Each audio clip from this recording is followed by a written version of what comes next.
Breaking news, union পরিষদ নির্বাচনে চেয়ারম্যানদের শিক্ষাগত যোগ্যতা স্নাতক করতে হাইকোর্টের রুল।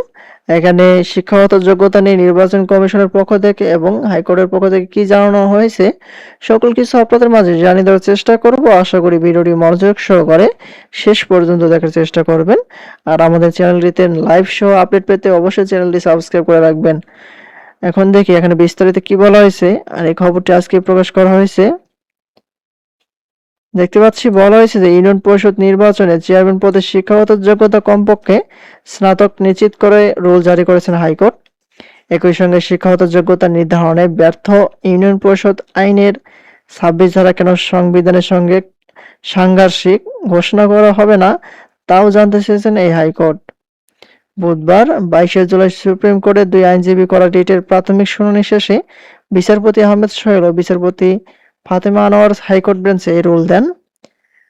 রুলে ইউনিয়ন পরিষদ নির্বাচনে চেয়ারম্যান নির্বাচনে প্রতিদ্বন্দ্বিতা করা প্রার্থীদের জন্য ইউনিয়ন পরিষদ আইন 2009 ধারা 26 অধীনে ন্যূনতম শিক্ষাগত যোগ্যতা নিশ্চিত করার জন্য কেন নির্দেশ দেওয়া হবে না তাও জানতে চেয়েছেন।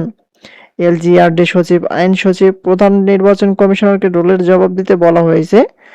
আদালতে রিট দায়ের করা আইনজীবী কাজী ফেরদাউসুল হাসান ও মোহাম্মদ তানভীর আহমেদ খান।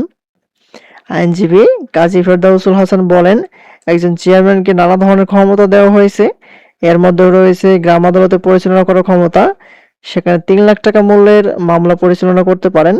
অথচ এই ক্ষমতা ম্যাজিস্ট্রেটের রয়েছে, তাকে আইনের স্নাতক সম্পন্ন করে বিজিএসই পরীক্ষায় উত্তীর্ণ হতে হয়। আর এখানে চেয়ারম্যানের কোনো শিক্ষাগত যোগ্যতা লাগে না। তাই স্থানীয় সরকার নির্বাচনের 2009 চেয়ারম্যানের যোগ্যতা সংক্রান্ত 26 ধারা চ্যালেঞ্জ করা হয়েছে। আমরা চেয়ারম্যানের শিক্ষাগত যোগ্যতা ন্যূনতম স্নাতক চেয়েছি। এই হচ্ছে ইউনিয়ন পরিষদ নির্বাচনের শিক্ষাগত যোগ্যতা নিয়ে আজকে সর্বশেষ আপডেট। পরবর্তীতে নতুন কোনো আপডেট আসা মাত্র আমাদের চ্যানেলটিতে পেতে অবশ্যই চ্যানেলটি সাবস্ক্রাইব করে রাখবেন। ধন্যবাদ সবাইকে। আসসালামু আলাইকুম।